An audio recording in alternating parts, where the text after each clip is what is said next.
What's up everyone and welcome back to the MMA Zone. The MMA community goes off on Dana White after an interview with Tyson Pedro. Here's what Tyson had to say. It's been on my mind a little bit lately, mainly just been away from my daughter, you know. It's been away from probably 12 months in the last 2.5 years from my wife and baby, so that's obviously my choice going over to New Zealand. I know that's where I'm going to be the best mixed martial artist. You put in all the costs, put on the costs to my family. Probably just can't do it anymore. With the deductions and the loss of the fight tonight, I'm probably going to have to rob someone in the car park. So if anyone's got any money on him, who's got the most on him? Is it a financial thing? Like you just kind of... It's more a family thing, definitely. But I've got just change of dreams, brother. So if I'm going to do that, I might as well spend it with my daughter. Who knows? But you might see me on the Australian circuit, but that's it for me for MMA. Here's what the MMA community had to say about the situation.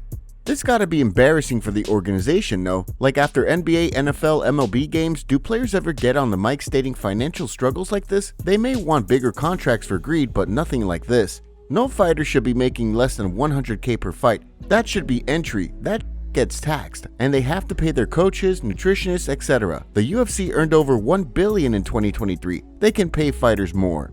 It's kinda wild a fighter on the main card in the top promotion in the world can be struggling financially. UFC needs to be paying these guys better, man. Unfortunately, that's the UFC for you. I bet if the UFC allowed the fighters to have sponsors again, other than the ones the UFC picks, then the fighters wouldn't be complaining so much about money. Really hope the UFC loses in court. $1.3 billion in revenue, and UFC fighters like this are left to live a life of quiet financial desperation. I find that people who hear stories like this and are unmoved staunchly defend it as mere capitalism at work, are your everyday sociopaths. When is something going to happen? A UFC mainstay like Tyson Pedro should not be talking about retirement as a broke man. Dana White should be embarrassed. The minimum NFL rookie salary is $750,000. The minimum NBA salary is $1.1 million. Both are more than most of your favorite fighters and champions will see in a year. Don't get me started on fighters outside the top 5. There's a reason why the UFC doesn't disclose purses. Feel like it's a bad, sad look when Dana White is gambling on stream every other night, playing $50K a hand blackjack and handing out $250K backpacks of cash to the Nelk boys, and a guy like Tyson Pedro seemingly is retiring because he can't pay his bills doing this as a career.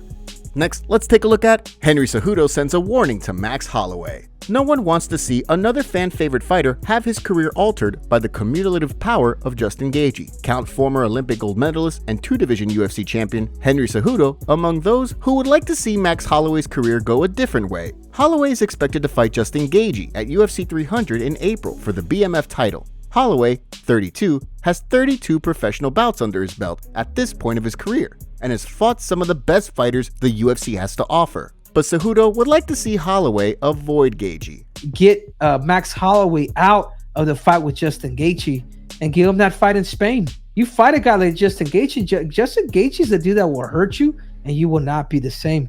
He's done it to Tony Ferguson. He's done it to a lot of people. It's lights out when you fight a guy like Justin Gaethje. Gaethje claimed the interim lightweight championship at UFC 294 in May of 2020 when he gave Tony Ferguson a 5-round beatdown. Ferguson has never been the same since that loss, losing 7 straight fights. While it is possible that Holloway will be able to outmaneuver Gaethje, Cejudo would prefer to see Holloway fight new featherweight champion Ilia Topuria in Spain. Topuria opened the door for Holloway to fight for the title by knocking out Alexander Volkanovski at UFC 298. Previously, Holloway had lost a trilogy of fights with Volkanovski and appeared to be locked out of fighting for a title until someone else beat the Australian. With Topuria on top, Holloway could be looking at another title fight should he find a way to beat Gaethje.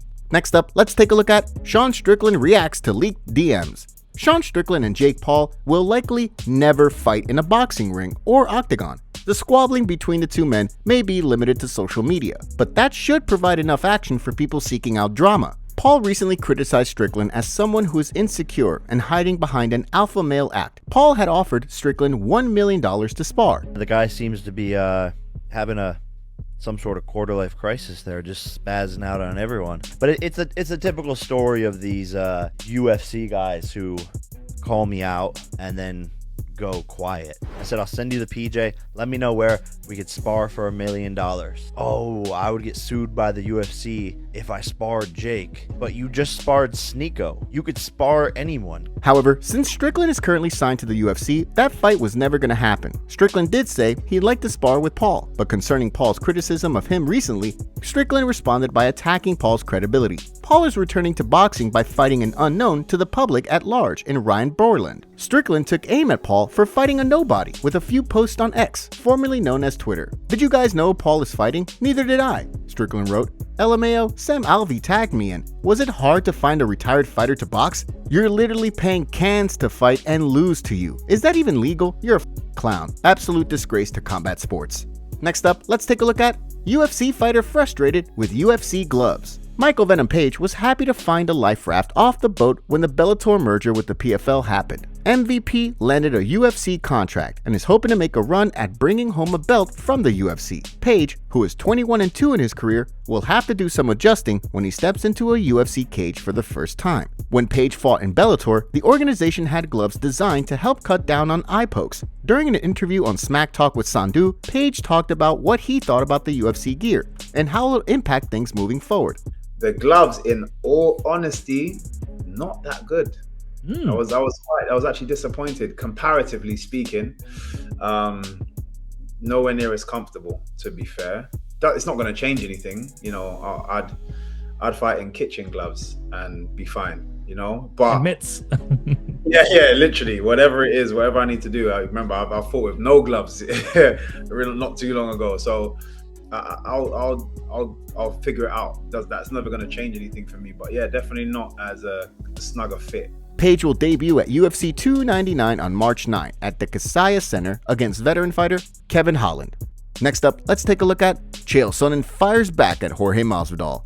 No stranger to controversy, Chael Sonnen expressed confusion after being called out by Jorge Masvidal. Jorge first mentions a boxing match, expressing that Sonnen would be an ideal opponent. However, he goes much further by saying, "But Chael would be one guy that I would love to break his eye over, just because he's such a cheating. Like, if you take, he's gotten caught with more substances in his body than any other competitor in the history. It's like, you're a piece of human being. You could go out there and hurt somebody just for you to make a paycheck." Calling him an effing piece of a human being, Masvidal's anger is evident, but unsurprisingly, Sonnen mocks Masvidal, taunting him with a series of statements online. On his YouTube channel, Sonnen fires back, saying, "George Masvidal tried to come at me and call me a fake gangster.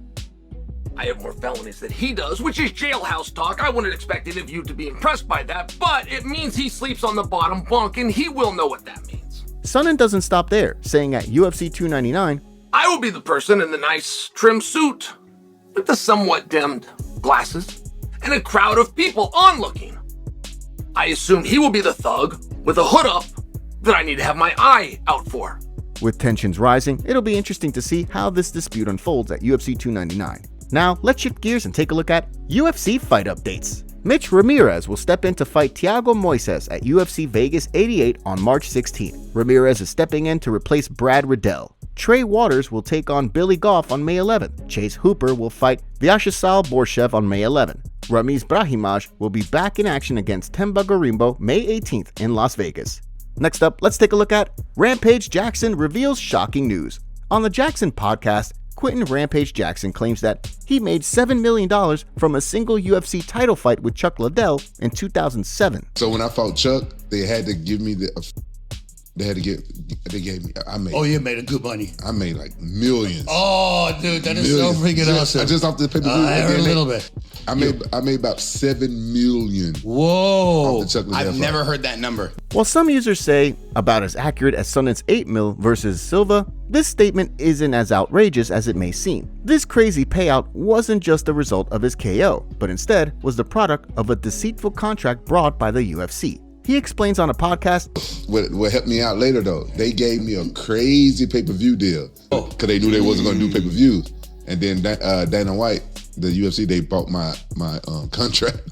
After this, Jackson says, but then they figured out that my pay-per-view numbers was crazy. So my next fight when I fought Dan Henderson was on TV. They didn't want to give me pay-per-view. Really? Yeah. So if you didn't know, that's why Rampage's fights aired on Spike TV instead of PPV. Dustin Poirier responds to Joe Rogan. Dustin Poirier admits he doesn't listen to every episode of the Joe Rogan Experience podcast. The 35-year-old former lightweight champion doesn't disagree with what Rogan recently said about his upcoming fight with Benoit Saint-Denis. Rogan said that Benoit Saint-Denis is next level. Rogan also said on his podcast, Dustin better be ready to go. I mean, he's only lost one time by decision. I think he's a dangerous, young, hungry guy, with everything to gain. So that's what I'm expecting. He's very dangerous. I haven't really seen a whole lot of weaknesses. I mean, he's been taking guys down, stopping guys with strikes. Seems pretty well-rounded. Saint-Denis is a real-life tough guy who should present Poirier with interesting challenges. Before fighting professionally, Saint-Denis served in the French Army Special Forces Command and saw combat in West Africa fighting terrorists. Saint-Denis has won 5 straight fights and is now 13-1 in his MMA career. Poirier has an obvious advantage in experience and fighting against top-level competition. But Saint-Denis doesn't seem like the type of man who will be intimidated by Poirier, and the Diamond will need to be at his best to grab a win. Even Poirier agrees. Saint-Denis is a dangerous man. The veteran fighter should be applauded with taking on someone below him in the rankings like this. Top comments. Habib is 100% right. It should be Islam versus Justin Gaethje and Max versus Ilya. Paddy was never eager to fight Topuria. Topuria, on the other hand, was. Paddy would get killed by Topuria. Conor and Nate are both about 5 years past their expiry date. I actually agree with Habib. Max is gonna get hurt badly. It's a terrible matchup. Max doesn't have the power to hurt Justin for one, and Justin hits like a truck. It's actually not a fair fight, and I love Max. I don't want to see him get hurt to a point he's never the same again. Make sure to leave a comment and you might get featured in our next video. Thanks for watching. If you enjoyed, make sure to subscribe and turn on notifications to never miss any MMA news. Check out our video from yesterday if you missed it. See you tomorrow.